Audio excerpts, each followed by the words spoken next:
Hello everyone. So I'm recording this video just for the awareness purpose. See, something very serious happened with me today. I just experienced that thing. To be precise, I underwent an attack of fraud, monetary fraud by somebody. So what happened? Day before yesterday, some lady actually happened to call me in the evening, asking me that Gaurav is okay. She knew my name, right? She said, "Is that Gaurav Sharma?" I said, "Yes." She said, "All right, sir. Sir, Jio Fibre is actually getting installed in your area. Do you want to be one of the customers with Jio Fibre? We are actually offering a very high speed internet." So I said, yes, of course, why not? Reason being, I had only one internet connection, right? And just a thought popped up that since I already have one internet, and if that goes down someday, because I've experienced it in the past, one day it just went down, and it stayed. I actually went out of the network for more than 2 hours. So I had that bad incidents in my head. So I said yes, I would definitely want to go for that option. This lady told me, "Okay, sir, can you please fill this form? I will just guide you to our website." She guided me to the website. The website was, see, this is important. The website was www.geofiberstore.com. You can actually visit this website, and this website looks very authentic. You can actually just go, just for your information, you can visit this website. It looks very authentic. So no fraud happens if you go to that website, but I'll tell you when does this fraud start. So I went to that website and I entered my details there, okay, like my date of birth, my address, and bank account information, and all that information I just entered there, because I was meant to be doing a small transaction which was for the registration fee that they were saying that it is for 299 rupees, okay. So I went there, I did that transaction, money did not get debit from my account. So, but I did receive a message on that website saying that the transaction was successful. So I told the lady on the other line that, see, though I have received a message on the internet, right, on your website, saying that the transaction was successful, but money has not been debited from my account yet. She said, "Okay, sir, no problem. That can be a problem with the server or something like that. So let me just get somebody from your area to actually give you a call." So after a couple of hours, I received another phone call from a man, and that man sounded very authentic. He said that, "Sir, let me help you let me help you redo the payment." So I said, he asked me, "Sir, do you have another account through which you would want to make the payment?" I said, "Why?" He said, "Sir, the website is designed in such a way that if one bank account gets a trigger of an invalid account, sorry, once the transaction from one bank account, it actually goes in the pending state, right? It does not accept the payment from the same account till the time the bank does not release that from the backend." So I said, okay. Now this is actually a story of 3 days, 3 consecutive days, like one evening, another morning, and today finally the thing happened. Okay. So I could not actually even gauge that I was under attack, right? And then what happened? I went to this website. I entered in my second account details, right? I filled in my date of birth. I filled in all the details, whatever that website asked for. Everything looked very authentic. Even the person sounded very much authentic. Then the person said that, "Sir, since the transaction is not actually happening properly, why don't you install our app on your phone and then try making an attempt to make the transaction?" I said, "Okay, let's do that." So I opened that website on my mobile phone, and then he guided me to open this app from the same website, which was geofiberstore.com. Okay. I did the same. I repeated the same procedure, like entering my birth details, entering my bank account details, my address, all that stuff, right? And then when I made a transaction using my phone, again nothing happened. I received a message saying that the transaction was successful, and this message was popping up on the screen only on that website. Nothing, no confirmation was coming from the bank.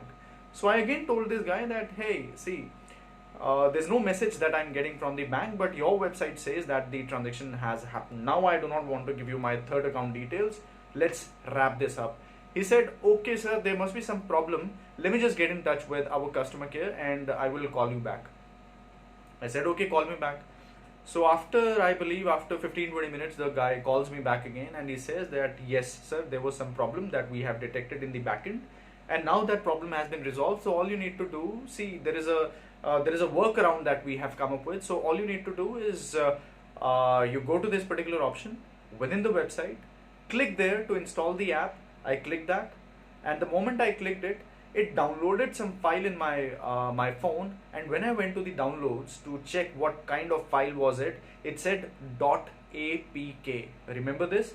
.apk. So I told him that .apk files are usually the cracked versions of some authentic, some original things, right? So he said, sir, this is the only one that you need to do. So I thought, I just said to him that why don't we go ahead and download this app from the app store, right? He said, no, sir, this one will work. I said, okay. And I believed him because half of my brain was already occupied into work, half of my brain was into my business and all that stuff, right? So I continued following whatever he was saying, and then again nothing happened. But then I did receive a message on my phone that something malicious has been detected in your phone and some malware has found its way to your phone, and there has been some virus that's been detected. So I switched on the virus protection and all that stuff in my phone. But this guy says that, sir, you know what, there is some problem. I don't know what exactly the problem is. Can you please keep this phone aside? Give me 5-10 minutes. I will just call you back after checking with our customer care. And I said, okay, you do that. Get in touch with your customer care, and if it happens this time, it's fine. If it doesn't happen this time, then let's not make this transaction. He said, okay, sir, I will call you back in another 10 to 15 minutes time. Now, while my phone was lying next to my workstation, my phone actually has a pop-up camera. So that camera automatically popped up. Now that was suspicious, right? And out of my habit, I just tapped my finger on the phone for the fingerprint authentication, and the moment I did that, I realized that I was under attack, right? Somebody was controlling my phone and the apps on it, and the data was just moving haywire. So I recalled from an incident from the past during the time of those lockdown days. A friend of mine, somebody did a similar kind of fraud with him. He had sent him some QR code to make a purchase and all that stuff. So that was very common. That fraud actually lasted for I think couple of months, and I could actually hear those kind of news from multiple people. People were under attack and all that stuff, right? So at that time, cybercrime had actually advised that guy, that friend of mine, to switch the phone off the moment you realize that you are under a phishing attack or you are under some kind of cybercrime attack. So with the same intention, I put my phone on flight mode, okay? And then when I looked at my emails, I realized that I already have a couple of emails in my account letting me know that this account now has no more money to spend, okay? That triggered that, yes, that was the confirmation that one account is gone completely, okay? So now I called the bank to check with them that what is this that's happening, where are these transactions happening from. So after a conversation with the bank, I realized that yes, it is a fraud that I'm under. I actually got the confirmation that yes, something is not right, okay? That something is not right, I had understood already, but this time I had the proper confirmation from the bank that yes, sir, you are under attack, right? Then after doing a little bit of research and with the bank guy, I realized that there is a phone number. Just letting you know, please make a note of this phone number. It's 1930. They asked me to get in touch with these people. So when I called that number, I landed up speaking to somebody from the some crime investigation team, right? Cyber crime investigation team, right? So it was a very lengthy procedure. It actually took me hours to get that completed. But then I'll tell you one more thing that was the saddest part. So one of my accounts I actually held with the ICICI Bank. So I called them using the other phone. exactly the same way that I did for the other bank.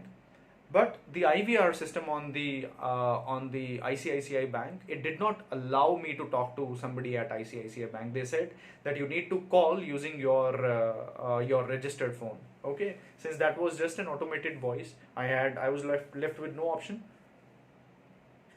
I actually ended up calling. I actually ended up making my phone come out of that flight mode, and the moment my phone came out of the flight mode, again it actually underwent an attack, and then this time I could see that the second account also got empty, right? So very bad experience, right? But the only reason why I'm creating a video, why I'm recording this moment, and why I'm recording or why I'm documenting this particular part, because I want to share this with the entire uh, universe, right? Whoever knows me or whoever are linked to me through any channel, either through my YouTube account or in my WhatsApp groups or wherever, right? I'm creating this video for you so that you can further spread this video with other people, so that this does not happen with others. See, the thing is, the amount of money was quite significant. That was a very big amount. Uh, See, for some people that amount is not very big amount, the amount of money that was actually kept in two of my bank accounts, right? But for some it can be a mental pain, it can be a pain in their heart, right? So to help these people, we need to ensure that we share this information with everyone, and we run a movement to ensure that everybody is actually aware of this new kind of fraud, and we should be vigilant enough, we should stay alert as possible to ensure that this thing that happened to me today does not happen to you tomorrow, right? So I wish you all the best, and please be vigilant, and do remember, whenever you notice anything suspicious happening like this, please do remember that phone number, which is 1930. All right, it's Gaurav Sharma, I'm signing off, and do take care, and please do share this video. Let's ensure that this does not happen to others. See you, take care, bye bye.